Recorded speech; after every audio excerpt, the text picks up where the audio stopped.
Bienvenue à La Ciotat. Située à mi-chemin entre Marseille et Toulon, la ville est connue pour être l'un des rares ports à la fois touristiques et authentiques. Son soleil, ses célèbres calanques jusqu'aux espaces protégés, tout invite à la détente et au bien-être. Le passé industriel surplombe encore cette ville en transition, sous l'apparence de gigantesques grues appartenant au patrimoine ciotadin. Pourtant, La Ciotat recèle en son sein un autre trésor curieusement méconnu, la naissance du cinéma. Le 12 septembre 1895, les Frères Lumière offrent aux citoyens de la ville la première représentation publique et gratuite du cinématographe.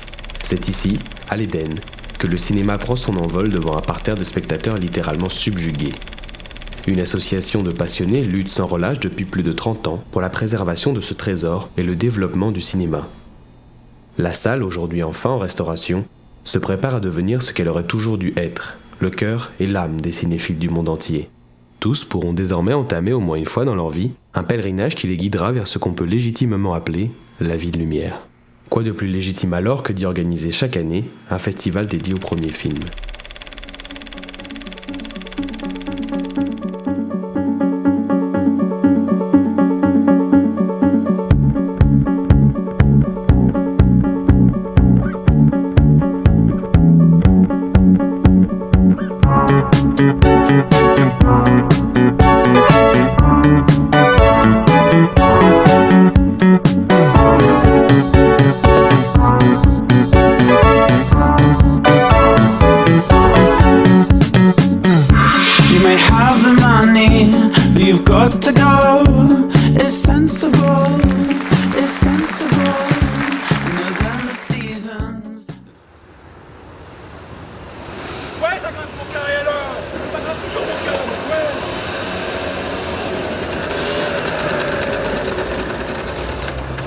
Francesca, pourquoi tu m'as demandé de venir puisque Martin est là?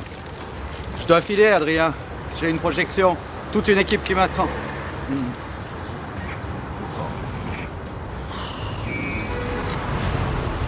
Il est marrant ton rouge à lèvres.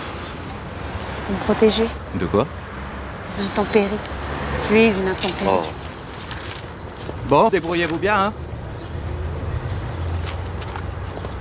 Voilà. Regardez-le, il fuit. La lâcheté chez Martin tient parfois du chef-d'œuvre. Il n'est pas fait pour les affrontements. C'est peut-être aussi pour ça que je l'aime. Bon, allez, on y va, dépêche-toi, allez.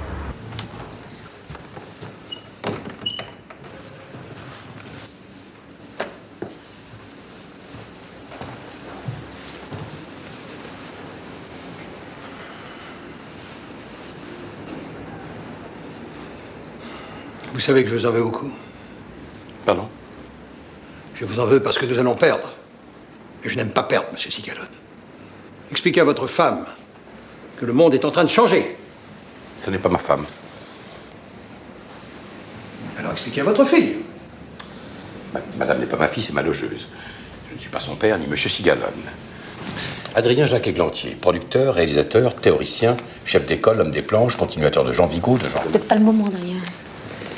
Maître, à part ne pas venir aux audiences, que comptez-vous faire pour que nous restions dans cet appartement? Pourquoi? Vous pensez rester? Vous ne gagnerez pas. Ces loyers de 48, c'est un véritable scandale. Je ne suis pas du tout de votre avis. Vous avez un avis de locataire. Les immeubles ne sont pas faits pour les locataires. Et cette loi de 48 est contraire à toutes les lois du marché. Je dirais même qu'elle est contraire au principe de propriété. Il faut vous mettre dans la tête que le monde a changé. Vous avez de l'instruction, monsieur Rosier. Églantier. Églantier, si vous voulez. L'heure est à la gestion et à l'économie. Il faut vivre avec votre temps, madame Cigalone. Vous devez certainement vous demander ce qu'on fait ici. Oui, franchement, oui. Vous êtes la plus petite affaire du cabinet et nous allons sans doute nous ridiculiser. Bien. Bien, c'est très simple. On s'en va. Arrive à venir. Oh, mais je vous en prie, je vous rends votre liberté. Je vais vous dire une chose, maître. Malgré votre cravate et votre pochette assortie, vous manquez cruellement d'élégance.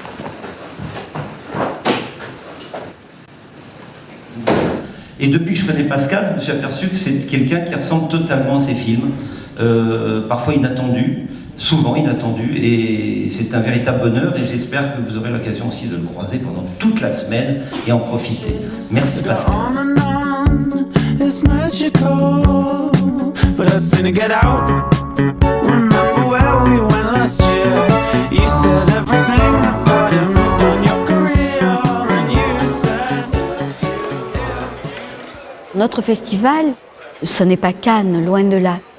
C'est une ambiance conviviale où nous souhaitons par-dessus tout que nos invités se sentent bien, qu'ils aient surtout envie de revenir.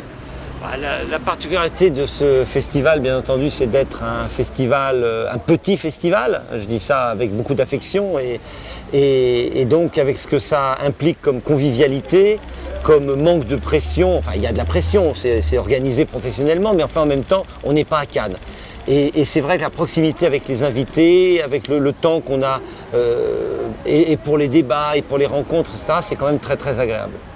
Je pense qu'ici, avec cette ambiance, on peut rester 2 mois sans problème, quoi. Se faire un petit film ou 2 par jour, rencontrer des gens, c'est sympathique, se faire une petite terrasse de café, voilà, voilà. On est un petit peu en vacances aussi. D'avoir un festival qui est consacré uniquement au premier film, c'est très sympathique parce que c'est justement un moyen d'encourager les jeunes comme moi qui débutent et qui sont stagiaires et qui sont, voilà, et qui sont tout fous, comme des grands chiens fous. Je vais me calmer. Et puis, donc les premiers films, c'est un peu comme les premiers romans, on essaie de tout mettre dedans, ses qualités, ses défauts, des erreurs, des imperfections, mais c'est ce qui fait le charme, je trouve, des premières œuvres. C'est cette espèce d'ambition et en même temps de maladresse peut-être.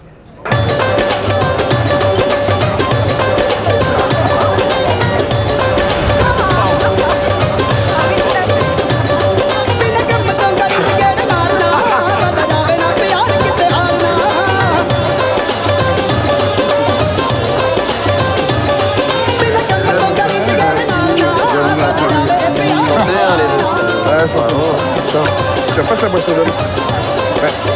Je te laisse le truc, ça c'est pour les copains.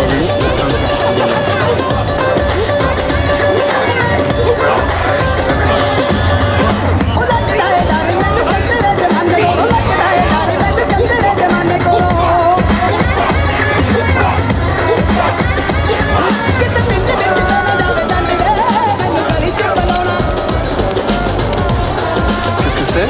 Pour Gascon. Il a l'air bien là où il est. Oui, bien bronzé, bientôt bien cuit.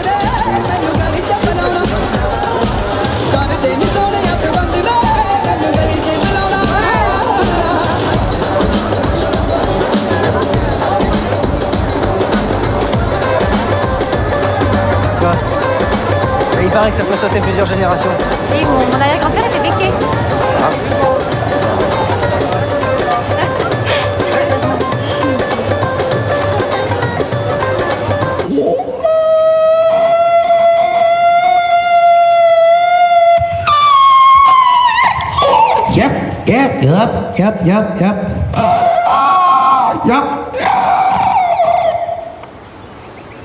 Tous les hommes pensent connaître l'amour, mais nous savons tous que l'amour est un mystère. Une telle union est rare, miraculeuse et sacrée.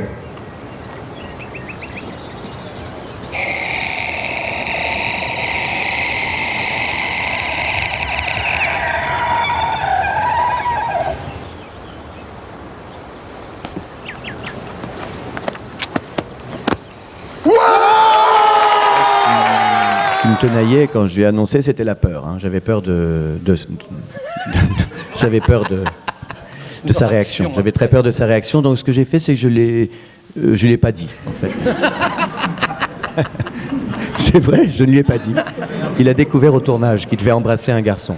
Il savait pas. Non mais c'est vrai. C'est de la lâcheté. C'est tout à fait naturel d'être terrifié à l'idée de faire un premier film. Et c'est donc le festival des gens terrifiés qui est organisé ici. C'est un festival un peu sadique. On fait venir des gens qui sont terrorisés et on leur pose des questions effrayantes.